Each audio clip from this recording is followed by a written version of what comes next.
हाँ जी, तो next class हम देखते हैं। कल हमने यहाँ तक पढ़ लिया था, जैसे जन्मी गोरी तू जैसलमेर, गोरड़ी जैसलमेर की। आबू के परमार भी राजपूताना में फैले हुए थे, अतः राजमती का उनमें से किसी भी सरदार की कन्या होना भी संभव है, पर भोज की अतिरिक्त और भी इसी प्रकार जोड़े हुए मिलते हैं, जैसे माघ, अचरज कवि कालिदास।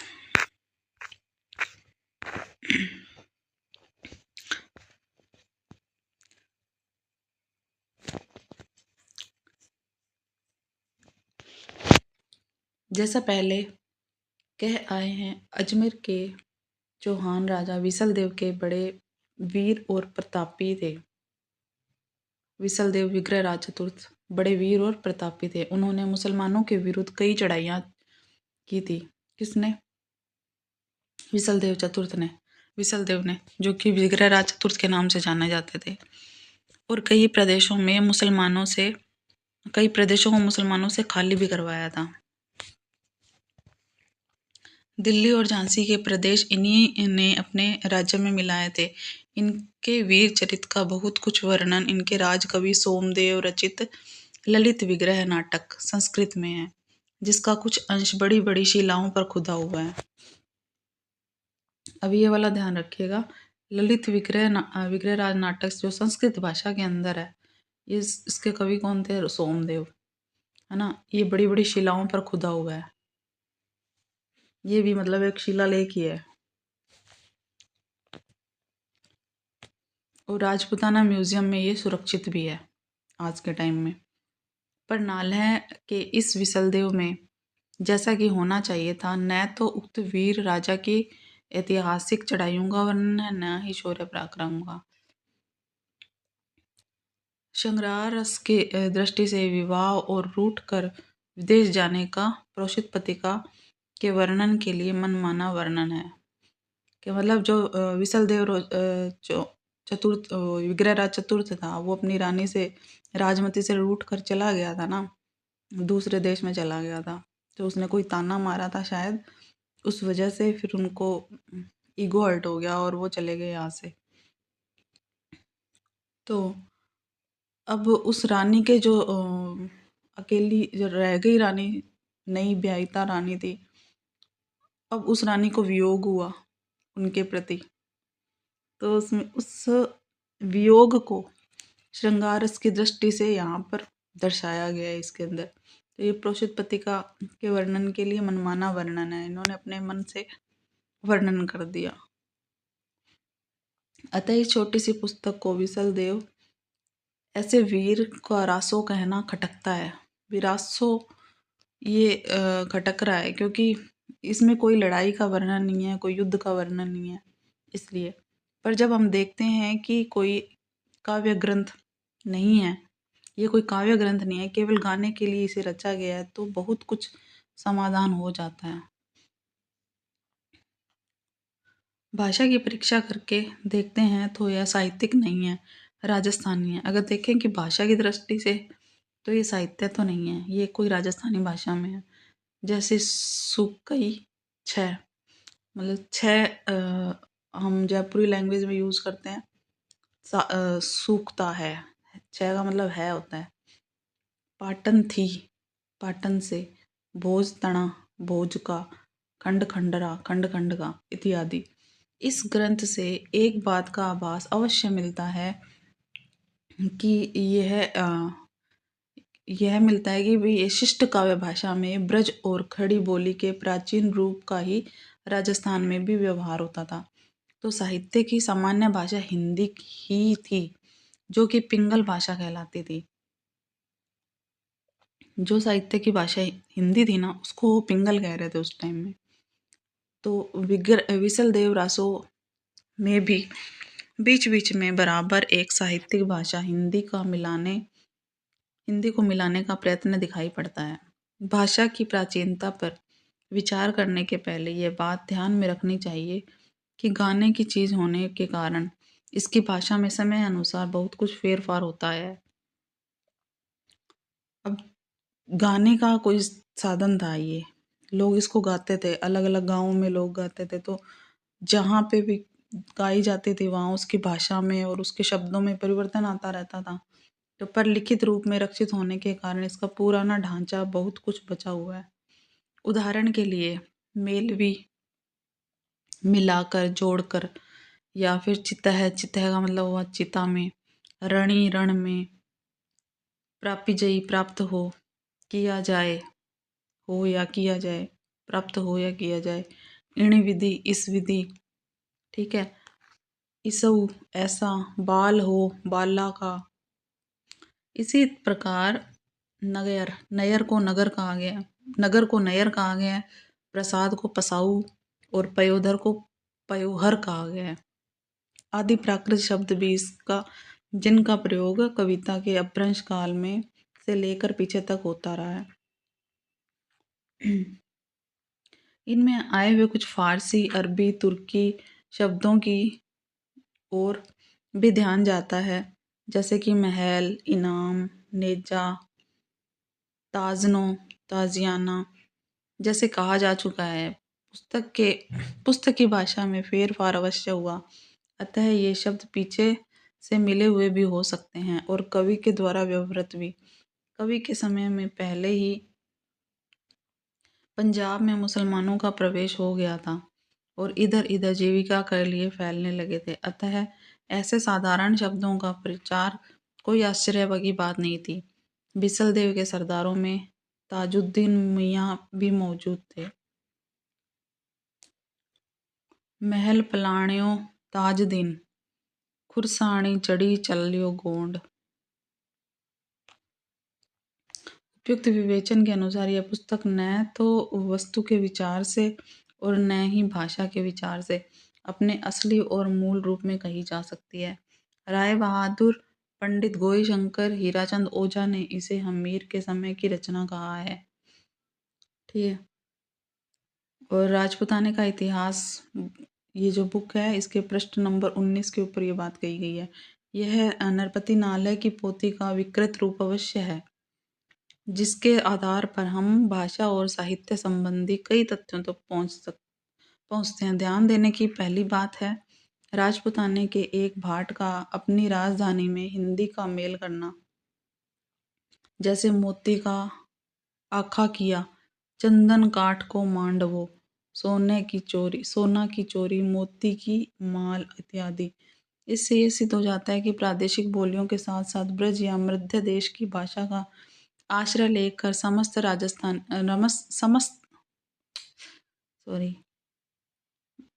मध्य देश की भाषा का आश्रय लेकर एक सामान्य साहित्यिक भाषा भी स्वीकृत हो चुकी थी और जो कि चारणों में पिंगल भाषा के नाम से पुकारी जाती थी।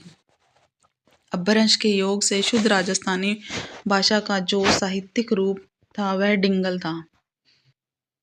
अब ये देख लो, डिंगल रूप उस टाइम में क्या था कि शुद्ध राजस्थानी भाषा का, जिसे शुद्ध राजस्थानी भाषा कहा जा सकता है, उसका साहित्यिक रूप डिंगल कहलाता था,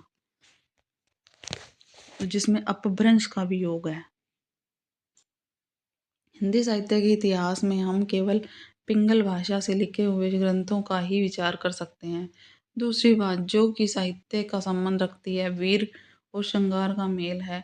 इस ग्रंथ में श्रृंगार की प्रधानता है और वीर रस किंचित आभास मात्र है। संयोग और वियोग के गीत ही कवि ने गाए हैं।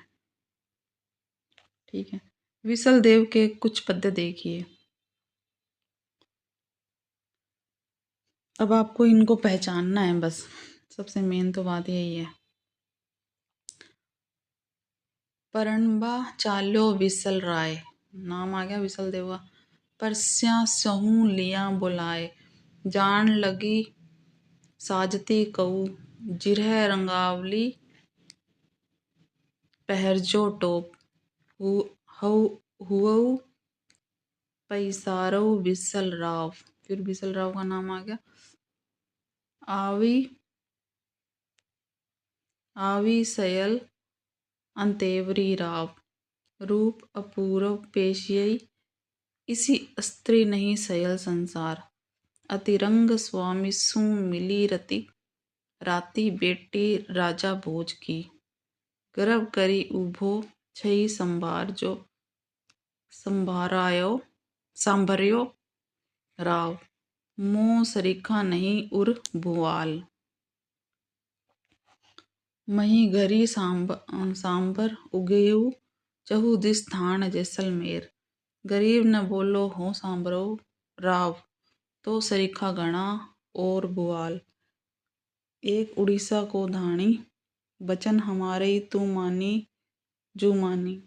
जू थारई सांबर उगयू राजा ऊणी धरी उगयू हीरा खान। कुंवरी कही सुनी सांबरिया राव काई स्वामी तू उगलई जाई। केहू हमराऊ जई सुणऊ थारी छई साठी अंतेवरी नारी। कड़वा बोल न बोलसी नारी तू मुँह मेलसी चित्त बिसारी। जीव न जीव वियोग नो दव का दाधा कुपली मेल लई। जीव का दाधा न पंगु रही नाले कही सुनी जई सब कोई। आव्यो राजा मास बसंत गढ़ माही गुड़ी उछली। जई धान मिलती अंग संभार मान भंग हो तो बाल हो। या परी रहता राज दुआरी। तो इस कविता के अंदर है ना, मतलब जो रानी थी ना, उसने राजा को कुछ ऐसे बोल बोले हैं जिसकी वजह से गरीब न बोलो सांभरियो राव चौदसी ठान जैसलमेर। वो अपने वहाँ की बड़ाई कर रही है और उस राजा की, विसल देव राजा की बुराई कर रही है। तो इसी बात से वो रूठ कर वो चला जाता है। फिर जीव न जीव वियोगिनी दव का धावात कुपली मिले। जीव का धावा न पंगुरई नाले कहीं सुनई सब कोई। तो ये ऐसी बातें सुनकर वो चला जाता है वहाँ से। अब हम बात करेंगे चंद्रवरदाई की। ये थी विसल देवरासो की। अब है चंद्रवरदाई। चंद्रवरदाई की जो रचना हुई है, ठीक है, 1225 से 1249 के टाइम में। संवत जो होता है ना, देखिए संवत क्या होता है कि 57 साल ईस्वी से कम होता है। ठीक है, अगर बात करें ईस्वी की तो 1225 में से 57 साल को माइनस कर दीजिए तो फिर ईस्वी सन आ जाता है। ठीक है, ये हिंदी के प्रथम महाकवि भी माने जाते हैं और इनका पृथ्वीराज रासो हिंदी का प्रथम महाकाव्य है।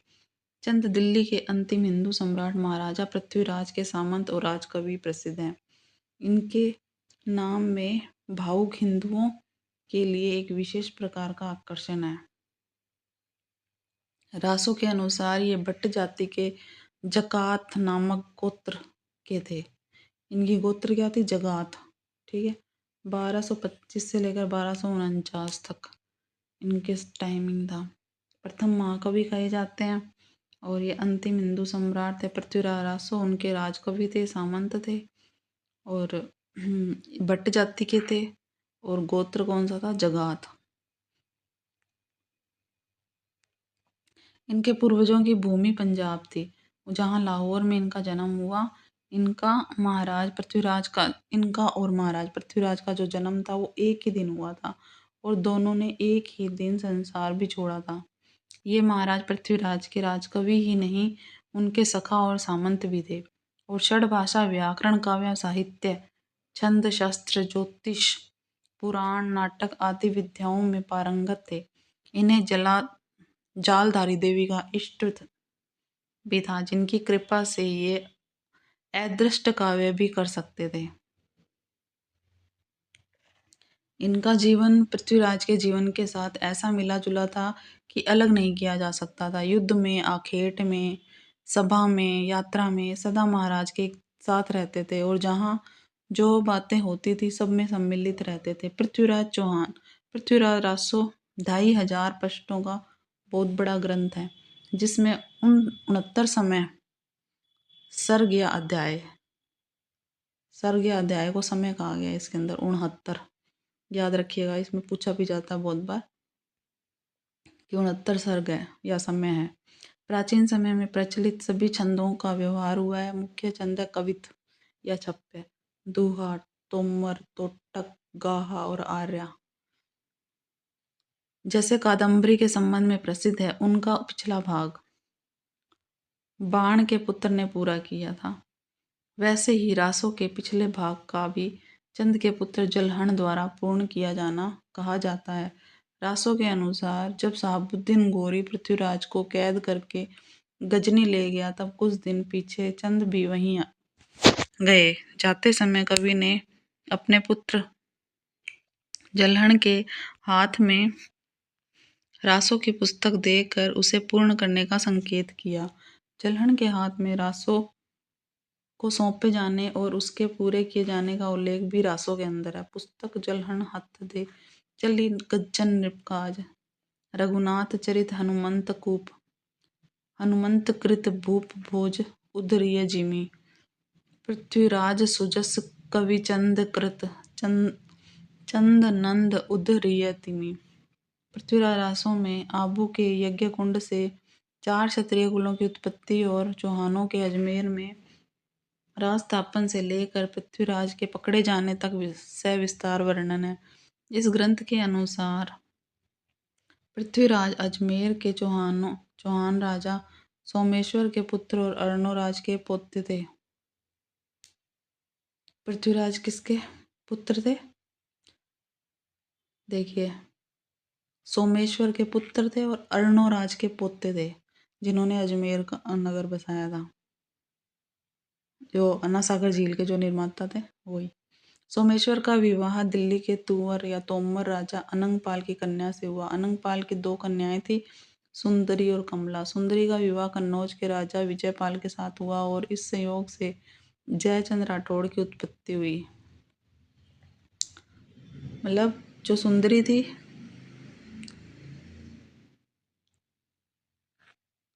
और विजयपाल, इसके संयोग से इसको जयचंद की उत्पत्ति हुई और दूसरी कन्या कमला का विवाह अजमेर के चौहान सोमेश्वर के साथ हुआ। ठीक है। अब सोमेश्वर की जो पत्नी थी वो पृथ्वीराज की माता थी। और मतलब जो जयचंद के बारे में हम सुनते आते हैं, वो मासी का बेटा ही था, जिसके पुत्र पृथ्वीराज हुए। अनंगपाल ने अपने नाती पृथ्वीराज को गोद में लिया और जिससे अजमेर और दिल्ली का राज एक हो गया। जयचंद को यह बात अच्छी न लगी। उसने एक दिन राजसूय यज्ञ करके सब राजाओं को यज्ञ में भिन्न भिन्न कार्य करने के लिए निमंत्रित किया और इस यज्ञ के साथ अपनी कन्या संयोगिता का विवाह स्वयंवर रचा। राजसूय यज्ञ में सब राजा आए और पृथ्वीराज नहीं आए। इस पर जयचंद ने चिढ़कर पृथ्वीराज की एक स्वर्ण मूर्ति द्वारपाल के रूप में द्वार पर रखवा दी। संयोगिता का अनुमान पहले से ही पृथ्वीराज पर था। अनुराग पहले से ही पृथ्वीराज पर था, मतलब वो पृथ्वीराज को पसंद करती थी। अतः जब जयमाल लेकर रंगभूमि में आई, तब उसने पृथ्वीराज की मूर्ति को माला पहना दी। इस पर जयचंद ने उसे घर से निकाल कर गंगा किनारे के महल में भेज दिया।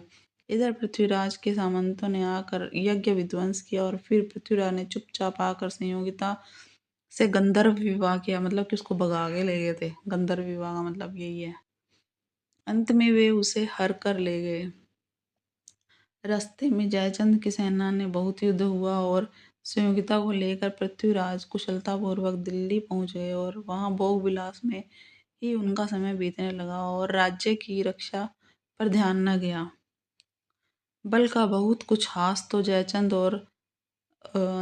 तथा और राजाओं के साथ लड़ते लड़ते हो ही चुका था और बड़े बड़े सामंत मारे जा चुके थे। अच्छा अवसर देखकर शहाबुद्दीन गोरी जो था वो चढ़ के आ गया, पर हार गया और पकड़ा गया। पृथ्वीराज ने उसे छोड़ दिया। यही पृथ्वीराज की गलती थी। वह बार बार चढ़ाई करता रहा और अंत में पृथ्वीराज पकड़ कर गजनी भेज दिए गए। कुछ काल के पीछे कवि चंद भी गजनी पहुंचे। लास्ट में जो लड़ाई हुई थी ना उनकी 1192 वाली, उस टाइम में पृथ्वीराज पकड़े गए थे और फिर वो उनको गजनी ले चला गया था। पीछे पीछे चंद्रप्रदायी भी आ गए। एक दिन चंद्रप्रदायी के इशारे पर पृथ्वीराज ने शब्द भेदी बाण के द्वारा शहाबुद्दीन गोरी को मारा और फिर दोनों एक दूसरे को मारकर मर गए। शहाबुद्दीन गोरी पृथ्वीराज के बैर का कारण यह लिखा गया है कि शहाबुद्दीन अपने यहाँ एक सुंदरी पर आसक्त था। अपने यहाँ की एक सुंदरी पर आसक्त था जो एक दूसरे पठान सरदार हुसैन शाह को चाहती थी। जब ये दोनों शहाबुद्दीन से तंग हुए तो हार कर पृथ्वीराज के पास भाग आए और शहाबुद्दीन ने पृथ्वीराज के यहाँ कहलवा दिया था कि उन दोनों को अपने यहाँ से निकाल दो। पृथ्वीराज ने उत्तर दिया कि शरणागत की रक्षा करना क्षत्रियों का धर्म है, अतः इन दोनों की हम बराबर रक्षा करेंगे। इसी बैर से शहाबुद्दीन गोरी ने दिल्ली पर चढ़ाइयाँ की। तो पृथ्वीराज का मुख्य चरित्र हुआ। इसके अतिरिक्त बीच बीच में बहुत से राजाओं के साथ पृथ्वीराज के युद्ध और अनेक राजकन्याओं के साथ विवाह की कथाएं भी रासों में भरी पड़ी हैं। ऊपर लिखे गए वृतांत और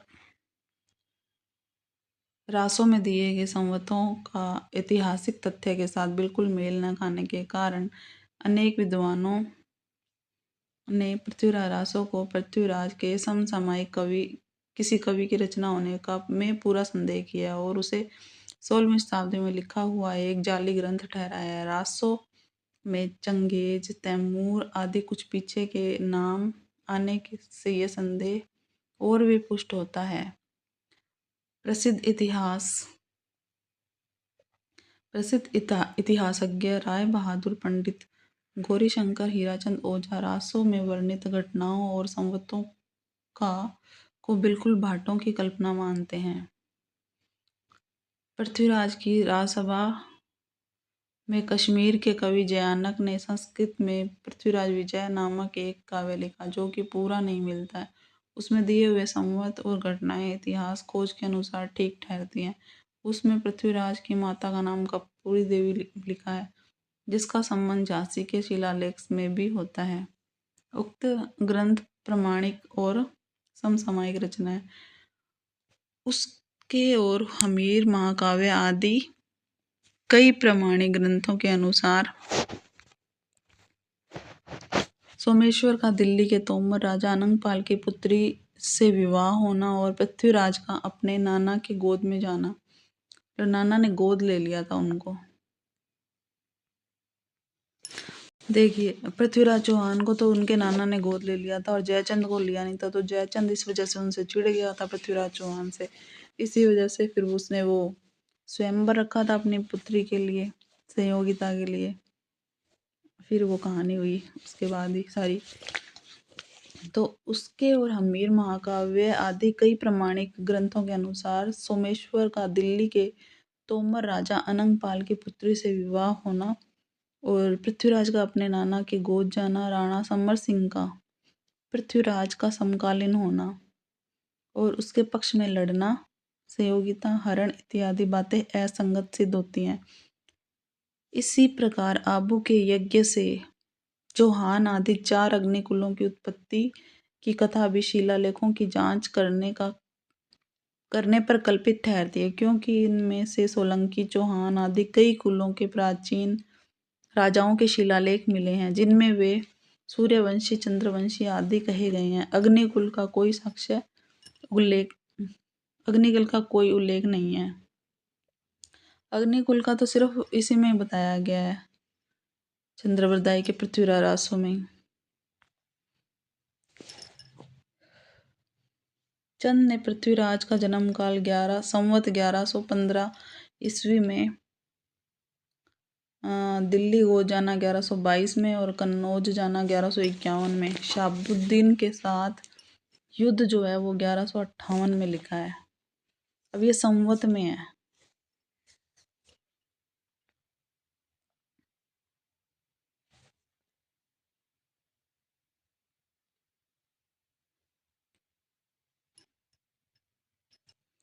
पर शिलालेखों और दान पत्रों में जो संवत मिलते हैं उनके अनुसार रासों में दिए हुए संवत ठीक नहीं है।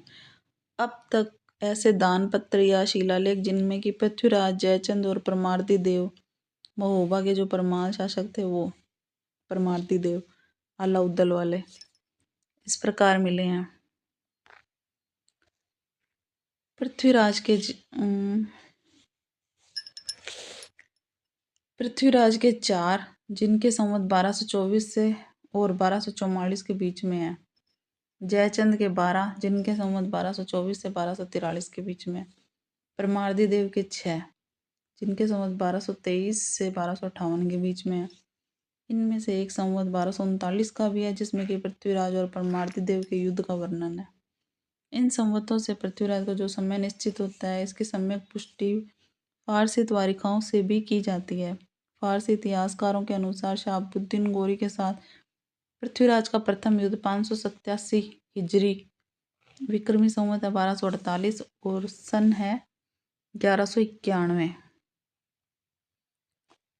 अतः इन संवतों के ठीक होने में किसी प्रकार का संदेह नहीं है।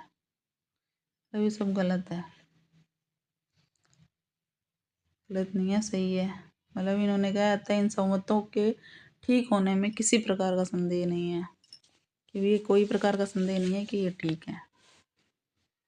मोहनलाल विष्णुलाल पांड्या ने रासों के पक्ष समर्थन में इस बात की ओर ध्यान भी दिलाया कि रासों के सब संवतों में यथार्थ संवतों से 90 से 91 वर्ष का अंतर एक नियम से पड़ता है।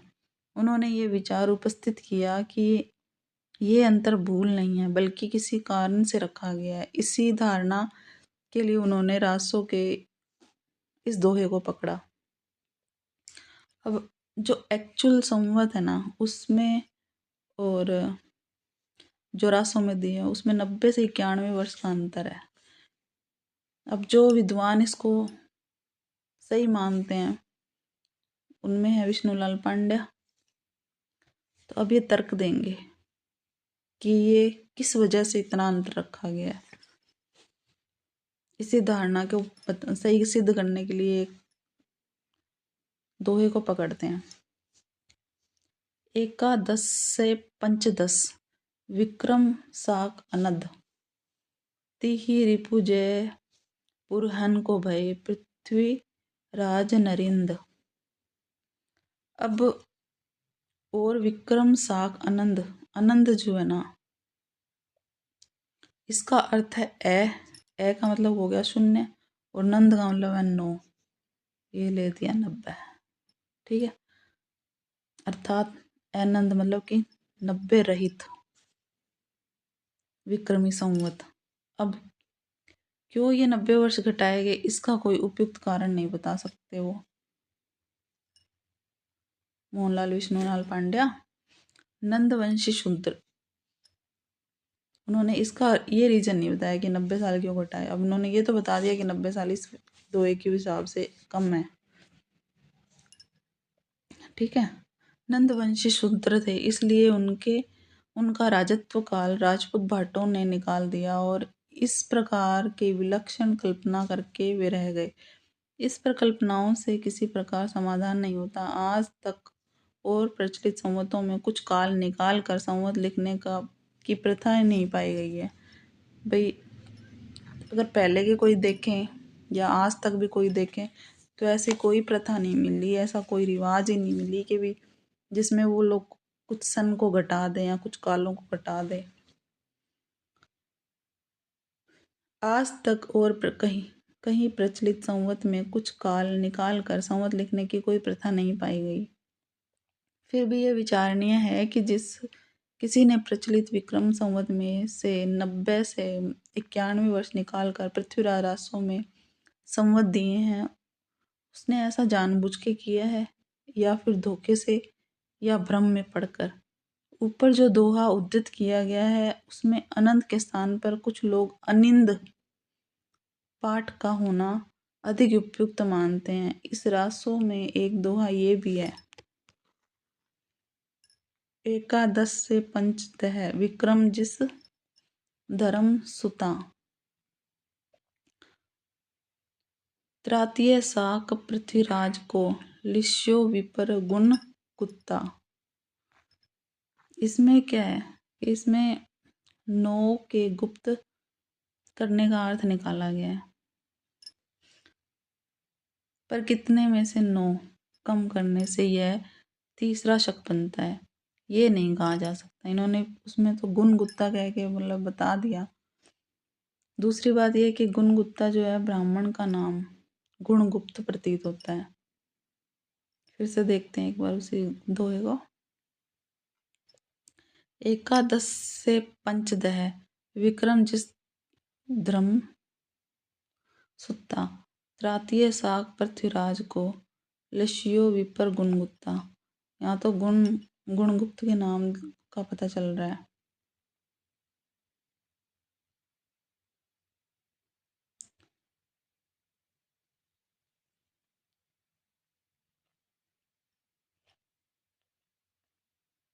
ठीक है,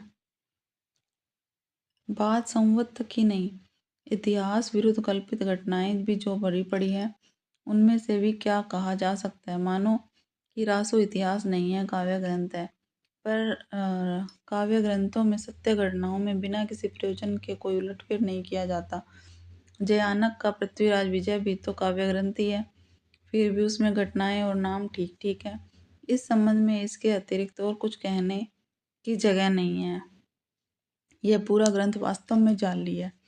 ये हो सकता है कि इसमें इधर उधर कुछ चंद छंद, इसमें कुछ पत्ते चंद के भी बिखरे पड़े हों और उनका पता लगाना असंभव है। यदि यह ग्रंथ किसी समसामयिक कवि का रचा गया होता तो इसमें कुछ थोड़े से अंश पीछे से मिले होते, तो कुछ घटनाएं और कुछ संवत तो कुछ तो ठीक होते। अगर ये थोड़ा बहुत भी समसामयिक होता तो इनका टाइमिंग वगैरह कुछ तो मिला होता, इसका कुछ भी मिला नहीं होता, इसलिए जाली ग्रंथ ठहराया जा रहा है इसको। यह रहा प्रश्न कि पृथ्वीराज की सभा में चंद नाम का कोई कवि था या नहीं। पृथ्वीराज विजय के कर्ता जयानक ने पृथ्वीराज के मुख्य भाट या बंदीराज का नाम पृथ्वी भट्ट लिखा है, चंद्रप्रदायी का नाम उसमें कहीं नहीं लिखा। पृथ्वीराज विजय के 5वें सर्ग में यह श्लोक आया है, जो पृथ्वीराज विजय जयानक की लिखी हुई है उसमें आया है ये। तन्यश्च चंद्रराजस्य चंद्रराज इवाभवत् संग्रहं यस्सुवृत्तनाम सुव्रतनामिव व्यघात। इसमें यमक के द्वारा जिस चंद्रराज कवि का संकेत है, यह बहादुर श्री युद्ध पंडित गौरी शंकर हीराचंद ओझा के अनुसार चंद्र कवि है, जिसका उल्लेख कश्मीरी कवि क्षेमचंद्र ने भी किया है। इस अवस्था में यही कहा जा सकता है कि चंद्रप्रदायी नाम का कोई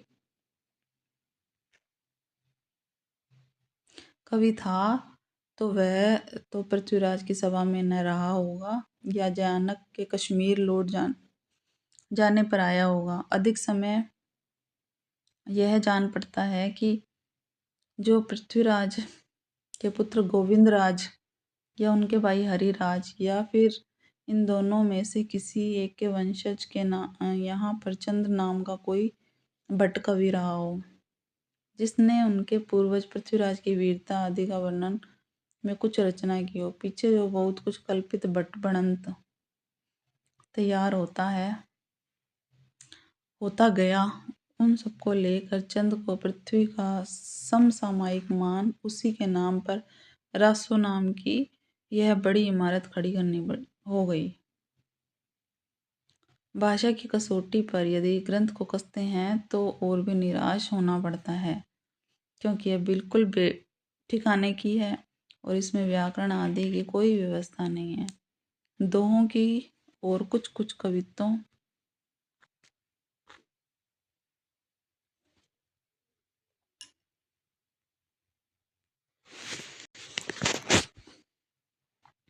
रहा यह प्रश्न कि पृथ्वीराज की सभा में चंद नाम का कोई कवि था या नहीं। पृथ्वीराज के कर्ता पृथ्वीराज विजय के कर्ता। जयानक ने पृथ्वीराज को मुख्य भाट या बंदीजन नाम का पृथ्वी भट्ट लिखा है। चंद का नाम उसमें कहीं नहीं लिया गया, चंद्रप्रदायी का नाम। पृथ्वीराज विजय के 5वें सर्ग में एक श्लोक भी आया है। ये श्लोक हमने पढ़ लिया था, पढ़ा।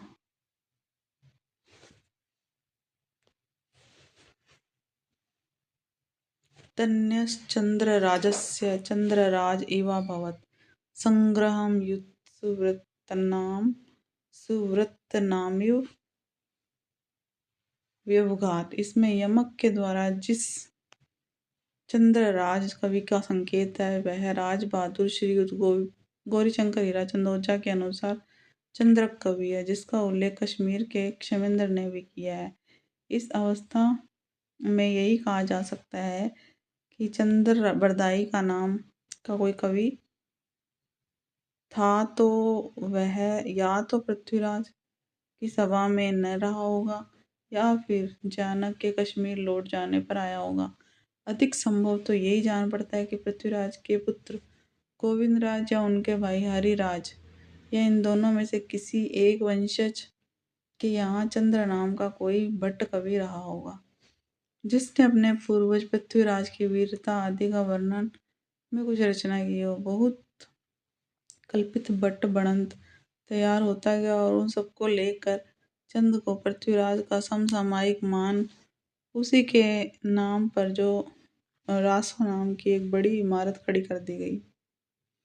भाषा की कसौटी पर यदि ग्रंथ कसते हैं तो फिर निराश ही होना पड़ता है, क्योंकि बिल्कुल बेठिकाने का है। इसमें व्याकरण आदि की कोई व्यवस्था नहीं है। दोहों की और कुछ कुछ कवित्तों छप्पियों की भाषा ठिकाने की है, पर त्रोटक आदि छंदों में से कहीं कहीं अनुस्वारांत शब्दों की ऐसी मनमानी भरमार है कि जिसमें संस्कृत प्राकृत की नकल की हो। कहीं कहीं तो भाषा आधुनिक सांचे में ढली सी दिखाई पड़ती है। क्रियाएं नए रूपों में मिलती है, पर साथ ही कहीं कहीं भाषा अपने असली प्राचीन साहित्यिक रूप में भी पाई जाती है, जिसमें प्राकृत व अभ्रंश शब्दों के साथ साथ शब्दों के रूपों और विभक्तियों के पद चिन्ह पुराने ढंग के हैं।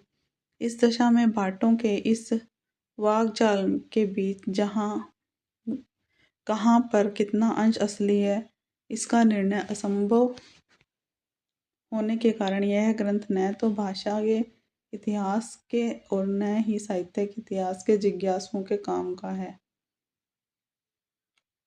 महामहोम पंडित हरप्रसाद शास्त्री 1909 से 1913 तक राजपुताने में प्राचीन ऐतिहासिक काव्यों की खोज में 3 यात्राएं की थी।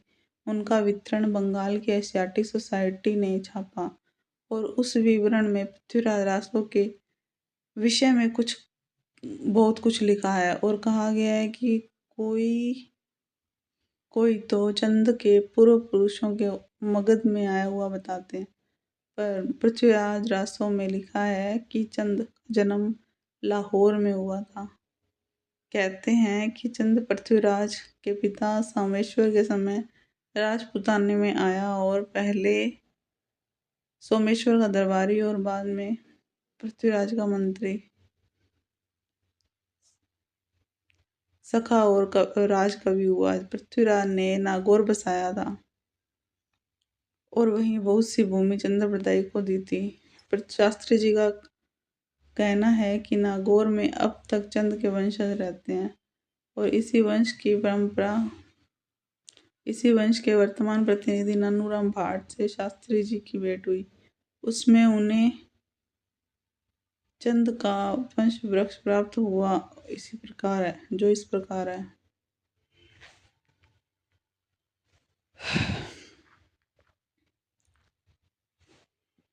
सबसे पहले वे चंद्रप्रदायी,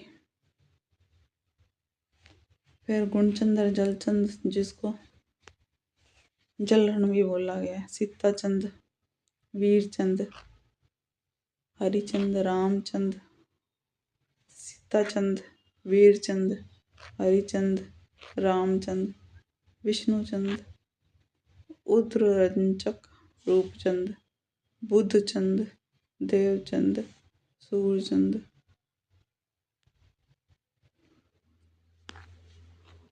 खेमचंद्र, गोविंदचंद, जयचंद, मदनचंद, शिवचंद, बलदेवचंद, चौथचंद, बैनीचंद, गोकुल।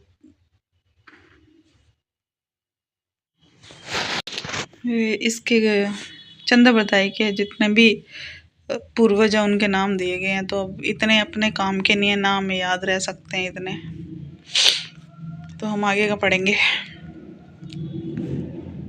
नानू जी का कहना है कि चंद नानू राम जी जो भाट थे उन्होंने इनके वंश वृक्ष लिख रखा था।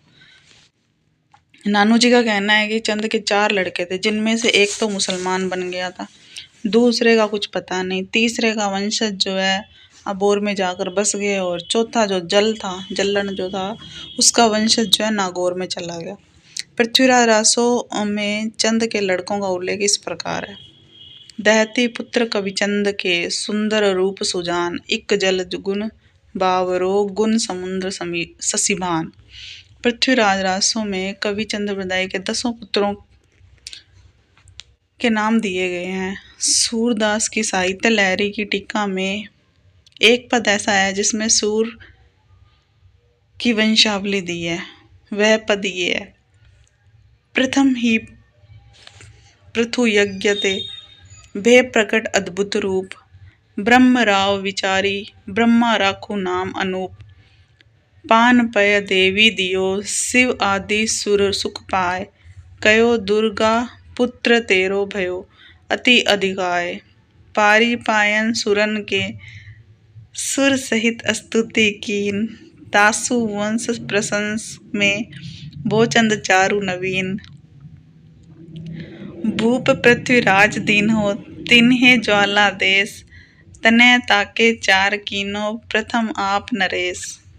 दूसरे गुणचंद तो सुतशील चंद स्वरूप, वीरचंद प्रताप पूरन भयो अद्भुत रूप।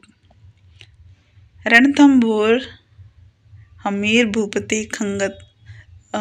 भूपति संगत खेलत जाय, तासु वंश अनूप भो हरिचंद अति विख्याय। आगरे रही गोचल में रयो तसूत वीर, पुत्र जन्मे 7 ताके महाबट गंभीर। कृष्णचंद उदार चंद जू रूपचंद सुभाई, बुद्धि चंद प्रकाश चौथे चंद बेसुखदाई। देवचंद प्रबोध सुसंस्कृत चंद ताको नाम, भयो सप्तो नाम सूरज चंद मंद निकाम। इन दोनों वंशावलियों के मिलने पर मुख्य भेद ये प्रकट होता है कि नानू राम ने जिसको जलचंद की वंश परंपरा में बताया है, उक्त पद में उन्हें गुणचंद की परंपरा में भी कहा गया है। बाकी नाम प्राय मिलते हैं। नानू राम का कहना है कि चंद ने 3 या 4 हजार श्लोक संख्या में अपना काव्य लिखा था। उसके पीछे उनके लड़के ने अंतिम 10 समयों को लिख कर उस ग्रंथ को पूरा किया। पीछे और लोग उनमें अपनी रुचि अथवा आवश्यकता के अनुसार जोड़ तोड़ करते रहे। अंत में अकबर के समय में इनमें एक प्रकार से परिवर्तित रूप धारण किया। अकबर ने इस प्रसिद्ध ग्रंथ को सुना था। उसके इस प्रकार उत्साह प्रदर्शन पर कहते हैं कि उस समय रासो नामक अनेक ग्रंथों की रचना की गई।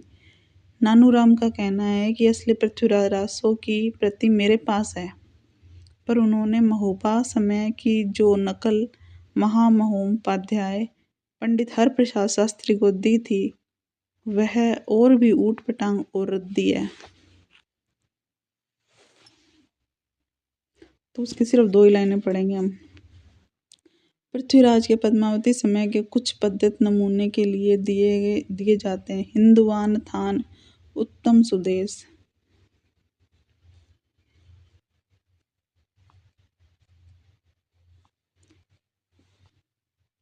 तह उदित दुर्ग दिल्ली सुदेश। संभरिन रेस चहुआन थान, पृथ्वीराज तहाँ राजत भान। संभरिन रेस सोमेश पुत, देवत रूप अवतार गाथ। जिहि प्रकार साह साहब लीन, तिहु बेर करियै पानी पहीन। इतना पढ़ने की जरूरत नहीं है, इतना आता भी नहीं है पेपर में।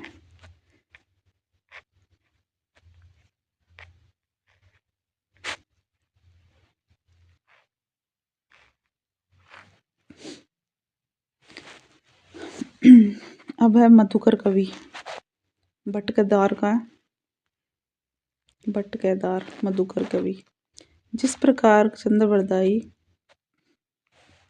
ने पृथ्वीराज को कीर्तिमान किया, उसी प्रकार भट्ट केदार ने कन्नौज के सम्राट जयचंद का गुणगान किया। रासों में चंद और भट्ट केदार के संवाद का एक स्थान पर उल्लेख भी है। भट्ट केदार में जयचंद प्रकाश नाम का एक महाकाव्य लिखा था, जिसमें महाराज जयचंद के प्रताप और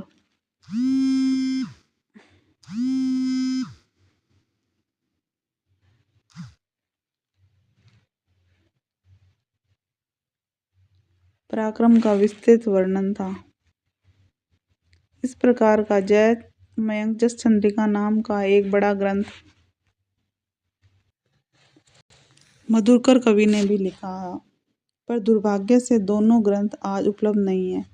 केवल इनका उल्लेख सिंगायच दयालदास कृत राठौड़ारी ख्यात में मिलता है, जो कि बीकानेर के राज पुस्तक भंडार में सुरक्षित है। इस ख्यात में लिखा है कि दयालदास ने आदि से लेकर कन्नौज तक का वृत्तांत इन्हीं दोनों ग्रंथों के आधार पर लिखा है। इतिहासज्ञ इस बात को अच्छी तरह जानते हैं। जो विक्रम की 13वीं शताब्दी के आरंभ में उत्तर भारत के दो प्रधान साम्राज्य थे। एक तो था गहरवाड़ों का विशाल साम्राज्य, जिसकी राजधानी कन्नौज थी और जिसके अंतर्गत प्राय सारा मध्य देश काशी से कन्नौज तक का था। दूसरा चौहानों का, जिसकी राजधानी दिल्ली थी, जिसके अंतर्गत दिल्ली से अजमेर तक का पश्चिमी प्रांत था। कहने की आवश्यकता नहीं है कि इन दोनों गहरवाड़ों का साम्राज्य अधिक विस्तृत, धन धान्य संपन्न और देश के प्रधान भाग पर था। गहरवाड़ों की दो राजधानियां थी, कन्नौज और काशी। इसी से कन्नौज के गहरवाड़ राजा काशीराज कहलाते थे। जिस प्रकार पृथ्वीराज का प्रभाव राजपुताने के राजाओं पर था, उसी प्रकार जयचंद का प्रभाव बुंदेलखंड के राजाओं पर था। कालिंजर के महोबा के चंदेल राजा परमार्दी देव जयचंद के मित्र या सामंत था, जिसके कारण पृथ्वीराज ने उन पर चढ़ाई की थी। चंदेल कन्नौज के पक्ष में, दिल्ली के चौहान पृथ्वीराज से बराबर लड़ते थे। अब जगनिक 1230 में यह सब प्रसिद्ध कालिंजर के राजा परमार के यहाँ जगनिक नाम के भाट हुए, जिन्होंने महोबा के दो प्रसिद्ध वीरों आला और उद्दल के वीरता का विस्तृत वर्णन और वीर गीतात्मक काव्य के रूप में लिखा था, जो कि इतना सर्वप्रिय हुआ कि उसके वीर गीतों का प्रचार क्रमशः सारे उत्तरी भारत में, विशेषतः उन सब प्रदेशों के जो कन्नौज साम्राज्य के अंतर्गत ही थे, हो गया।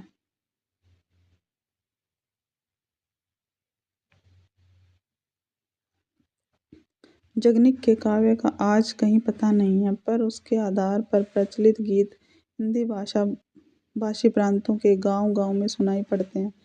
ये गीत आला के नाम से प्रसिद्ध हैं और बरसात में गाए जाते हैं। गाँव में जाकर देखिए तो मेघ गर्जन के बीच में किसी अलहेत के ढोल के गंभीर घोष के साथ ये वीर हुंकार सुनाई देती है। 12 बरस ले कुकर जिए, ओ 13 ले जिए सियार, बरस 18 छतरी जिए, आगे जीवे को धिक्कार। इस प्रकार साहित्यिक रूप में न रहने पर भी जनता के कंठ में जगनिक के संगीत के वीर दर्पपूर्ण प्रतिध्वनि अनेक बल खाती हुई अब तक चली आ रही है। इस दीर्घ काल यात्रा में उसका बहुत कुछ कलेवर बदल गया है और देश और काल के अनुसार भाषा की परिवर्तन नहीं हुआ है, वस्तु में भी बहुत अधिक परिवर्तन होता आया है। बहुत से नए अस्त्रों जैसे कि बंदूक, क्रीज, देशों और जातियां जैसे कि फिरंगी के नाम से सम्मिलित हो गए हैं और अब बराबर होते जाते हैं। यदि यह ग्रंथ साहित्यिक प्रबंध पद्धति पर लिखा गया होता तो कहीं न कहीं राजकीय पुस्तकालयों में इसकी कोई प्रति रक्षित मिलती, पर यह गाने के लिए ही रचा गया था। इसमें पंडितों और विद्वानों के हाथ इसकी रक्षा की ओर नहीं बढ़े भी, क्योंकि गाने के लिए किया गया था। अगर इसकी कोई प्रति होती तो कोई ना कोई विद्वान या पंडित था, वो इसकी प्रति को संभाल के रखता। जनता ही के बीच इनकी गूंज बनती रही और यह गूंज मात्र है, मूल शब्द नहीं। आला, अब ये वाली बात पूछी जाती है एग्जाम में कि ये किसके बारे में कहा गया है कि ये सिर्फ गूंज मात्र है, मूल शब्द नहीं, तो इसके बारे में कहा गया आला खंड के बारे में।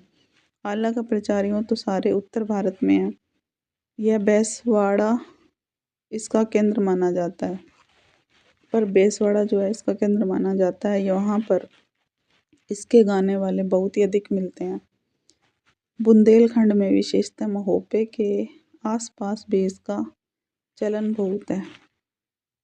इन गीतों के समुच्चय को सर्वसाधारण आला खंड कहते हैं, जिससे अनुमान होता है कि आला संबंधी ये वीर गीत जगनिक के रचे उस बड़े काव्य के एक खंड के अंतर्गत थे जो चंदेलों की वीरता के वर्णन में लिखा गया।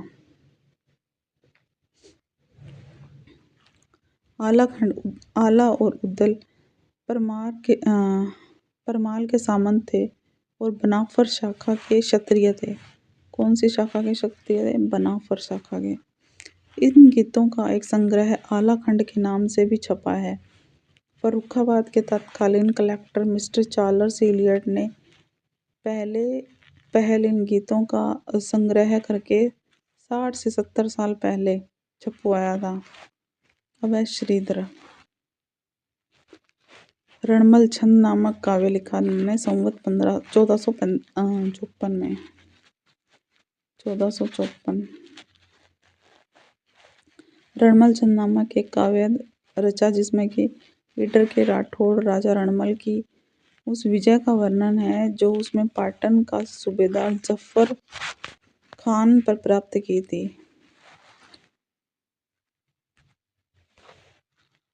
डम डमई डमडमकार डंकर ढोल ढोली जागियां सुर करही रण सहनाई समूहरी सरस रसी समर रंगिया कल कलही काहल कौड़ी कल रवि कुमल कायर थर रही संचरई शक सुरतान साहण सासी सवी संगरई।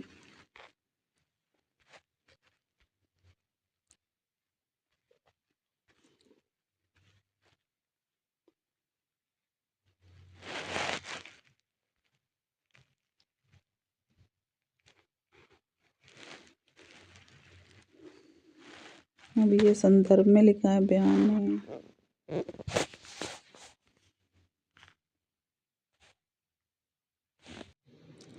ये देखिए, जब हमने पहले इसको पढ़ा था ना विसल देवरासो को, तो यहाँ देखिए परिणवा चल रहे सा सहू, जिनके आगे ये 1 2 3 ये ऐसे अक्षर लिखे हुए हैं ना, मतलब ये संख्या जो लिखी हुई है, जैसे कि उभो के साथ में 7 लिखा हुआ है, तो इन्हीं के अर्थ यहाँ पे लास्ट में संदर्भ में दिए हुए हैं। तो कहने का मतलब ये है कि हमारा प्रकरण खत्म हो चुका है, ये वाला। ये देखिए, ये रहा, देखो परिणाने के पहला दिया हुआ था मतलब कि ब्याहने, और 7 नंबर पे उब्बो लिखा हुआ था, उब्बा का मतलब खड़ा होना होता है। तो ये उनके अर्थ दिए हुए हैं। तो यहाँ पे ये आपका प्रकरण 3 खत्म होता है। ये प्रकरण 4 की शुरुआत हम कल करेंगे। धन्यवाद। इसी तरह बने रहिए। Thank you.